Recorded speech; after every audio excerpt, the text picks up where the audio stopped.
بسم اللہ الرحمن الرحیم۔ ہمارا یہ سبق یہ عربی گرامر جس کے دو حصے ہیں، ایک ہے علم الصرف اور ایک ہے علم النحو۔ یہ ان پر مشتمل ہے۔ اب یہ علم الصرف اور علم النحو، ان کی اہمیت کیا ہے، اور اسی طرح جو ہے وہ یہ کب باقاعدہ اس کو لکھا گیا، تو اس حوالے سے ہم چند بنیادی پہلے باتیں سمجھ لیتے ہیں، پھر ہم انشاءاللہ یہ پہلے حصے میں ہم صرف شروع کریں گے، پھر ہم جو ہے وہ دوسرے یعنی مڈ ٹرم کے بعد ہم انشاءاللہ نحو شروع کریں گے۔ تو دیکھیں گے، ویسے جو ہے نا علم النحو یا علم الصرف، عربی گرامر کا یہ علم، آپ جانتے ہیں کہ زبان پہلے استعمال باقاعدہ ہوتا ہے۔ جو اہل زبان ہوتے ہیں ان کو باقاعدہ یہ قواعد سیکھنے کی ضرورت نہیں ہوتی۔ جیسے ہم اردو داں ہیں نا، بھی اردو کی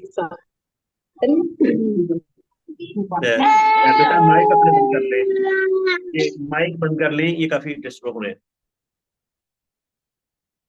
جی۔ تو جیسے ہم اردو دان طبقے کو اردو کی باقاعدہ جو ہے نا وہ ہمیں قواعد سیکھنے کی ضرورت نہیں ہے۔ حتیٰ کہ دیکھیں اردو میں بھی ہم زبر زیر پیش پڑھ رہے ہوتے ہیں نا۔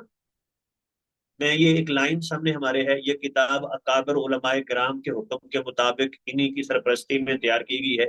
دیکھیں یہ کتاب کو میں نے کتاب کیوں نہیں پڑھا، اکابر کو میں نے اکابر کیوں نہیں پڑھا، علماء کو میں نے علماء کیوں نہیں پڑھا، ٹھیک ہے، کرام کو میں نے کیوں زیر پڑھی ہے، حکم کو حکم کیوں نہیں پڑھا، مطابق کو میں نے مطابق میم پر زبر کیوں نہیں پڑھی، ان پر بھی تو زبر زیر ہے نا۔ لیکن ہم چونکہ وہ ہماری اپنی زبان ہے، اس لیے ہمیں اس کی ضرورت پیش نہیں آتی کہ باقاعدہ ہم اس کو یہ قواعد جو ہے وہ ہم سیکھیں۔ لیکن عربی زبان جو کہ ہماری اپنی زبان نہیں ہے، تو اسی لیے ہمیں وہ قواعد سیکھنا پڑتے۔ تو اب ہم چلتے ہیں عربی زبان کے قواعد کی طرف، کہ اہل عرب اس کا استعمال کرتے تھے، مثلا صحابہ کرام ہیں وہ بھی فائل پر پیش ہی پڑھتے تھے، یہ نہیں کہ وہ ان کو پتہ نہیں تھا، لیکن باقاعدہ یہ قواعد کی ضرورت نہیں تھی۔ لیکن جب اسلام جو ہے وہ یہ عرب سے نکل کے جو ہے وہ عجم، دیگر جو علاقے ہیں جن کی زبان عربی نہیں تھی، یہاں پھیلا، تو یہ ضرورت پیش آئی کہ باقاعدہ یہ قواعد کو مرتب کیا جائے، اور اس کا یہ سبب بھی بیان کیا جاتا ہے کہ حضرت عمر رضی اللہ تعالی عنہ کے دور میں حضرت عمر نے رضی اللہ تعالی عنہ ایک شخص کو وہ بدوؤں کی طرف قرآن سکھانے کے لیے جو نو مسلم تھے ان کی طرف بھیجا، تو وہ تھے تو عربی دان، عربی سمجھنے والے تھے۔ تو پڑھانے والا جو ہے اس نے ایک غلطی کی کہ وہ قرآن مجید میں ہے وَآذَانٌ مِّنَ اللَّهِ وَرَسُولِهِ إِنَّ اللَّهَ بَرِيءٌ مِّنَ الْمُشْرِكِينَ وَرَسُولُهُ، کہ اللہ تعالی اور اس کا رسول مشرکین سے بری ہیں۔ اب اس پڑھانے والے نے یہ پڑھایا کہ ان اللہ بریء من المشرکین ورسولہ، رسولہ کی بجائے رسولہ۔ اب اس کا معنی یہ ہو گیا کہ اللہ مشرکین سے بھی بری ہے اور اپنے رسول سے بھی بری ہے، نعوذ باللہ من ذالک۔ تو اس بدو نے کہا کہ جب اللہ ہی اپنے رسول سے بری ہے تو میں کیوں اس کو مانوں؟ تو حضرت عمر رضی اللہ تعالی عنہ تک جب یہ خبر پہنچی تو پوچھا اس سے، ہاں بھائی کیا تم مرتد ہو گئے ہو؟ اس نے کہا نہیں میں نے تو دین نہیں چھوڑا، لیکن جب مجھے پڑھانے والا یہ پڑھا رہا ہے کہ اللہ اپنے رسول سے بری ہے تو میں کیا کہوں گا؟ تو اسی طرح کے کچھ واقعات پیش آئے کہ جو سبب بنے کہ باقاعدہ یہ قواعد مرتب کرنا چاہیے تاکہ لوگ اس طرح کی غلطیوں سے محفوظ رہ سکیں۔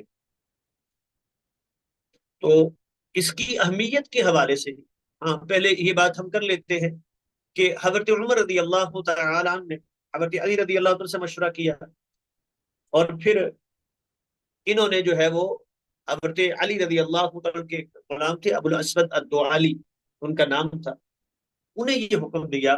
تو انہوں نے یہ ابتدائی قواعد جو ہے مرتب کیے ہیں، اور ابتدا میں یہ نحو اور صرف کو الگ الگ نہیں، ایک ہی جو ہے وہ علم سمجھا جاتا تھا۔ تو یہ بعد میں جو ہے وہ اس کو الگ الگ دو حصوں میں تقسیم کیا گیا۔ اب اس کی اہمیت کے حوالے سے دو تین مثالیں بڑی معروف دی جاتی ہیں کہ دیکھیں زبر زیر کی غلطی سے وہ مشہور ایک غلطی بیان کی جاتی ہے، وَعَصَىٰ آدَمُ رَبَّهُ فَغَوَىٰ، کہ آدم علیہ السلام نے آدم ربہ آدم علیہ السلام نے اپنے رب کی نافرمانی کی۔ اگر ہم یہ کہہ دیں کہ عصا آدم ربہ تو کفریہ معنی ہو جائے گا۔ تو یہ اس کی اہمیت ہے کہ ایک زبر زیر کے بدلنے سے بعض اوقات معنی کفر تک چلا جاتا ہے۔ اسی طرح ایک مثال جو ہے وہ بنو امیہ کے خلیفہ کی دی جاتی ہے کہ کہتے ہیں کہ یار یہ ولید ہے، ولید بن عبد الملک، کہ چونکہ یہ وہ خلافت دارالخلافہ جو ہے دمشق چلا گیا، تو یہ خالص جو عربی یہ ماحول تھا یہ ان کو میسر نہیں تھا، ان کا عام میل جول جو ہے وہ اجمی لوگوں سے تھا، تو اسی لیے اس کی جو نا وہ عربی وہ کافی اس میں غلطیاں تھیں۔ تو ایک شخص اس کے پاس ایک شکایت لے کے آیا اور کہنے لگا جی ظلمنی علیہ خاتنی، میرے داماد نے مجھ پر ظلم کیا ہے۔ تو اس نے جواب میں کہا من خاتنہ کا، کہنا تھا من خاتنو کا، تیرا داماد ہے کون؟ کہنے لگا من خاتنہ کا، تیرا ختنہ کس نے کیا؟ اب دیکھیں خاتنو اور خاتنہ میں کتنا فرق آ گیا معنی کا، ٹھیک ہے۔ تو اب جب اس کو بتایا گیا تو اس نے دوسرا سوال کیا کہ کہنا تھا ما شانو کا، تیرا معاملہ کیا ہے، بات کیا ہے؟ کہنے لگا ما شأنہ کا، تجھ میں عیب کیا ہے؟ اس نے کہا اعوذ باللہ من الشیطان۔ تو یہ دیکھیں چھوٹی چھوٹی یہ زبر زیر کی غلطی جو ہے نا، یہ معنی کہاں سے کہاں پہنچا دیتی ہے۔ تو جب ہم کتاب و سنت کو سمجھنا چاہتے ہیں، اللہ کے قرآن کو، حدیث رسول کو، تو ہمارے لیے ضروری ہے کہ ہم اس علم کو سیکھیں تاکہ اس طرح کی غلطیاں جو ہے وہ ہم نہ کریں، ہم صحیح اس عربی کا، چونکہ قرآن و سنت عربی میں ہے نا، تو ہم اس کا صحیح مفہوم سمجھ سکیں۔ ورنہ پھر یہ ہوتا ہے کہ وہ اردو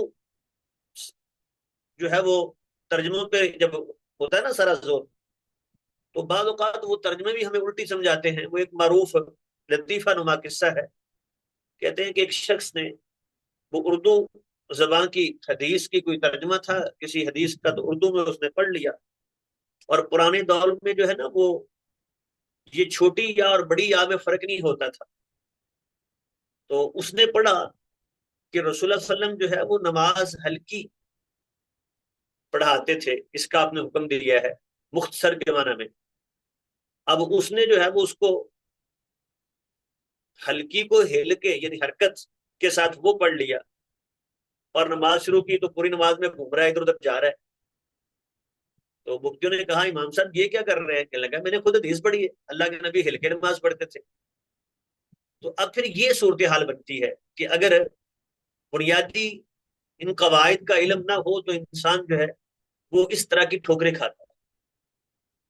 تو یہ علوم جو ہے کتاب و سنت کو سمجھنے کے لیے یہ ضروری ہے، اس کے بغیر ہم صحیح جو ہے وہ معنی اخذ نہیں کر سکتے، ٹھیک ہے، ہم میں یہ صلاحیت نہیں پیدا ہو سکتی کہ ہم خود جو ہے وہ قرآن مجید کی کسی آیت سے یا حدیث رسول سے ایک مفہوم صحیح اخذ کر سکیں۔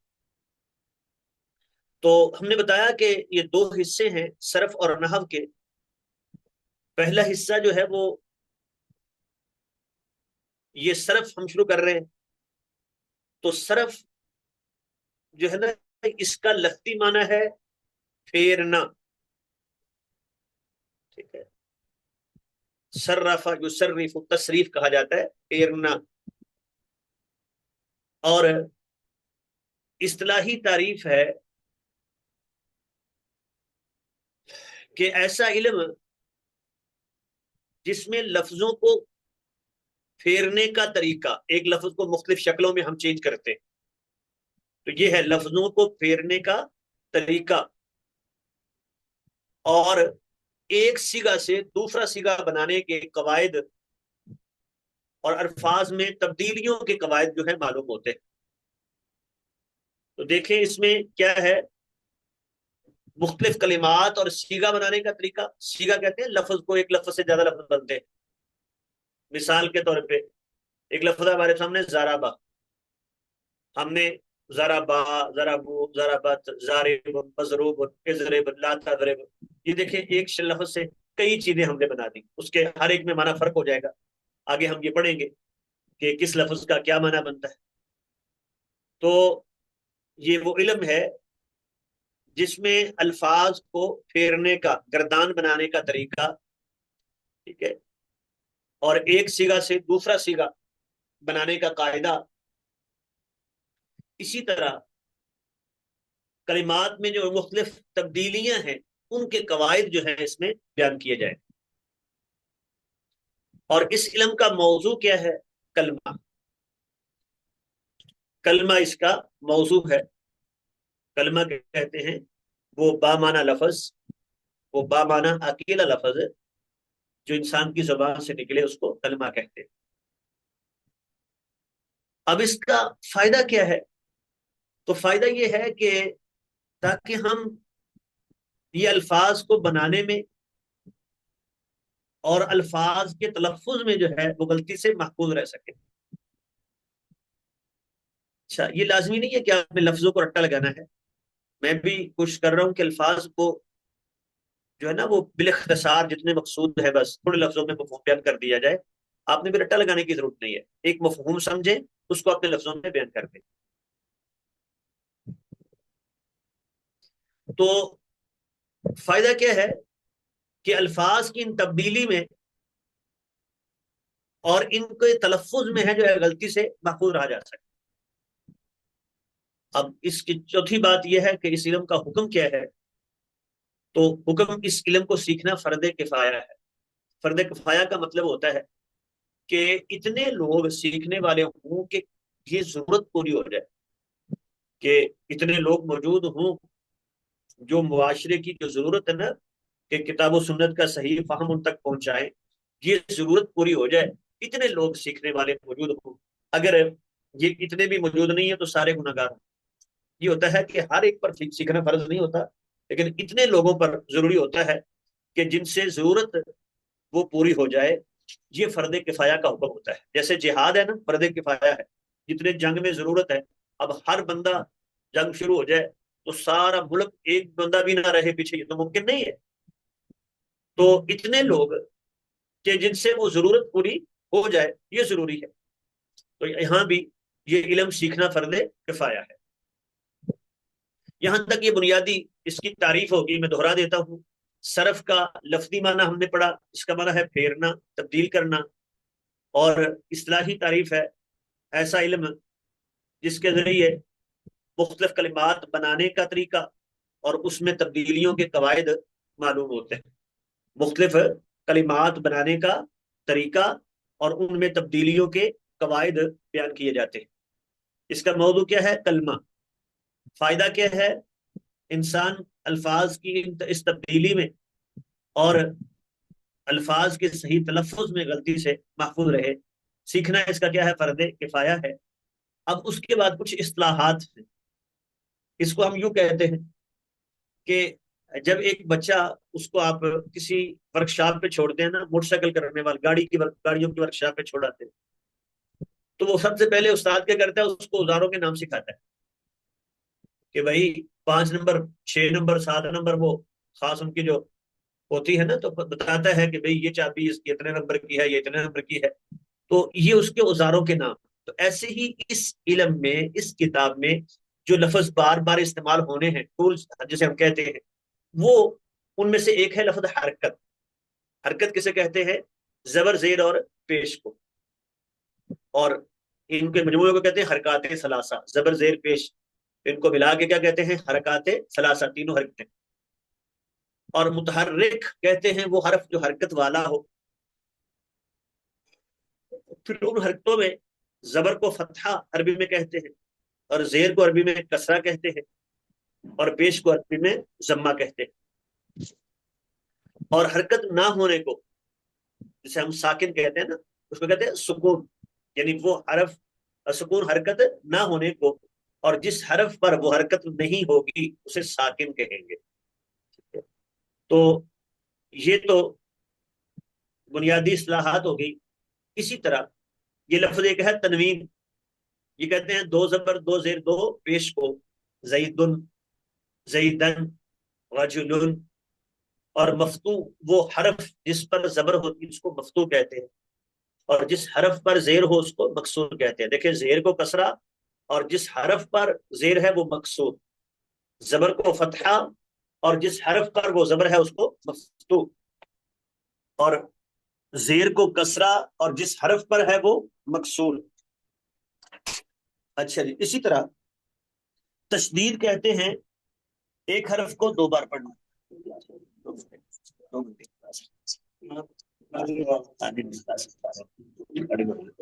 جی جی، تشدید کہتے ہیں ایک حرف کو 2 بار پڑھنا، جیسے ابا، ٹھیک ہے، اس طرح ہم کہتے ہیں محمد، جی۔ تو اور جس حرف پر یہ شد ہو اسے کہتے ہیں مشدد، ٹھیک ہے، جس حرف پر یہ تشدید ہو اس کو مشدد کہتے ہیں۔ اسی طرح ایک کو عربی میں کہتے ہیں واحد، 2 کو عربی میں تثنیہ کہتے ہیں، اور 2 سے اگر زائد ہو تو اس کو جمع کہتے ہیں۔ اسی طرح پھر ہے متکلم، بات کرنے والے کو کہتے ہیں، اور حاضر یا مخاطب کہتے ہیں جس سے بات کی جائے،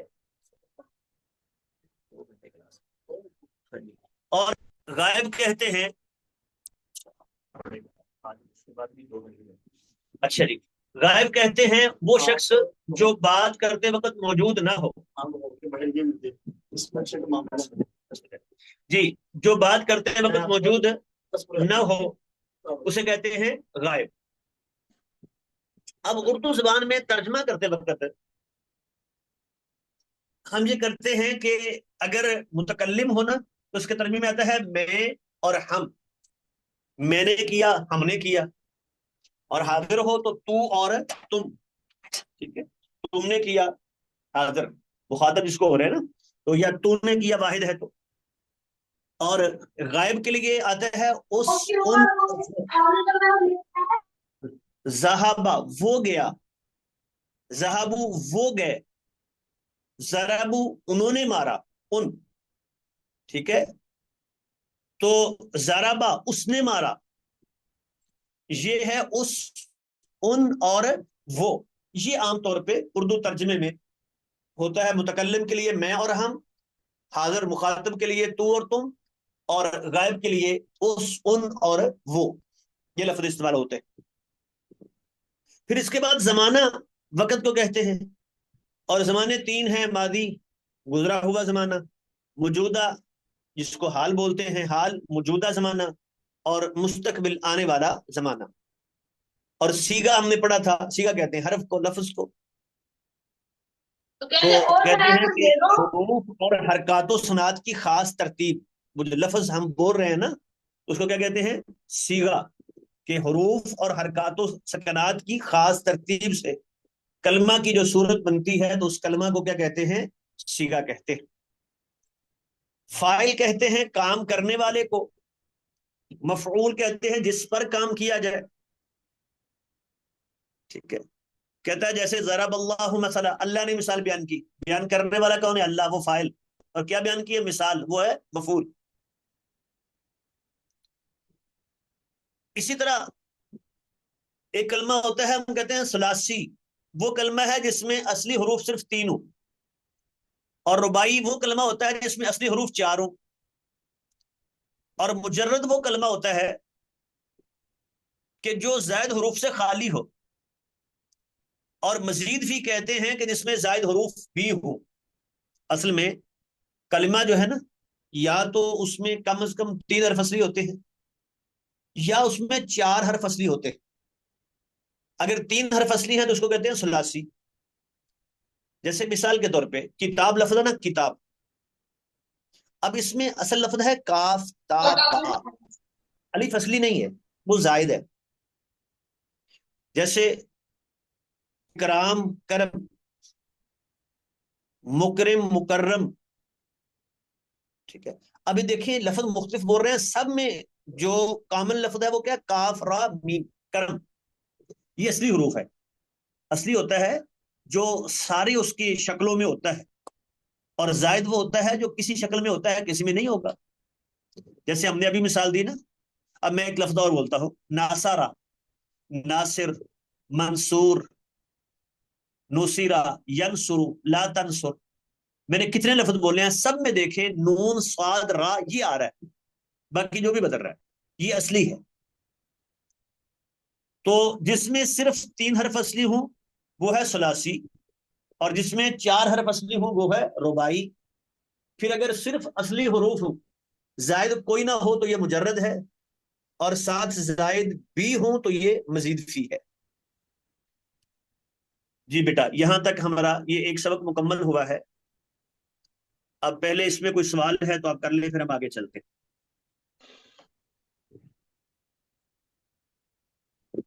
جی، کسی کا کوئی سوال ہو تو سوال کر لیں.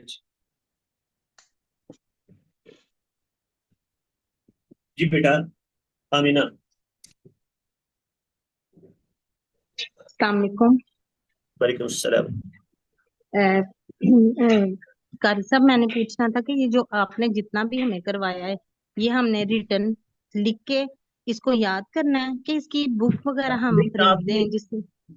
یہ بک بیٹا میں آپ کو گروپ میں سینڈ کر دیتا ہوں. کتاب خرید لیں، بہت اچھی بات ہے. جو خرید کے آپ سامنے رکھیں گے نا کتاب، تو جو میں بول رہا ہوں آپ وہ ویسے لکھتے جائیں. آپ کتاب کو چھوڑ دیں، کیونکہ کتاب میں ہر بات لمبی لمبی کی ہے. ہم اس کو اب 5 لائنوں کی بات ہم 1 لائن میں کر دیں گے تو وہ آپ کو یاد کرنا آسان ہوگا. آپ کتاب یہ خرید لیں، اور کتاب خرید کے اس کو اپنے پاس کھول کے رکھیں جب میں پڑھا رہا ہوں. اور جو تعریف میں بول رہا ہوں، جن لفظوں میں بول رہا ہوں، آپ کو اس طرح کچی پینسل سے بے شک اوپر لکھ لیں. تو اس طرح آپ کے پاس جو ہے وہ کتاب بھی ہوگی، اور جو میں نے تعریف کی ہے، جو میں نے لفظ چیز بولی ہے، وہ بھی آپ کے پاس محفوظ ہوگی.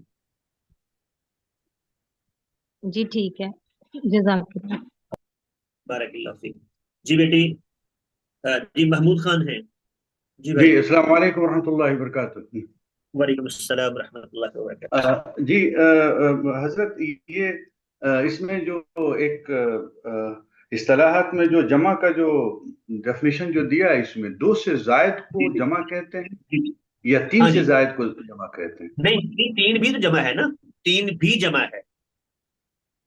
3 اور 3 سے زیادہ جو ہے جمع ہے، اس لیے کہ تثنیہ جو جی. ہے، جو 2 ہاں اگر جی. ہے تو تثنیہ ہاں ہو گیا نا. جی جی. تو اسی لیے جب اس نے کہا نا 2 سے زائد، تو 2 سے زائد میں کیا ہوا؟ وہ 3 بھی 2 سے زائد ہے. تو اس چیز نے ٹھیک بولا نا کہ 2 سے زائد کو جمع کہتے ہیں، وہ 3 ہو یا 3 سے زائد ہو. لیکن 3 نہیں لکھا ہوا ہے اس میں، ڈیفینیشن میں جو بک کے نہیں، اندر میں ہے وہ 2 دو لکھا ہوا ہے. سے جی جی 2 سے زائد کہا ہے، تو 2 سے زائد میں 3 بھی آ گیا کہ نہیں آ گیا؟ اس لیے کہ وہ تثنیہ کا جو ٹھیک. جی ٹھیک. اس نے ٹھیک لکھا ہے 2 سے زائد. یہ جی کتاب جی گروپ میں شیئر کریں گے حضرت آپ؟ جی جی میں یہ کتاب شیئر کروں گا، لیکن کوشش کریں کہ آپ یہ کتاب خرید لیں باقاعدہ.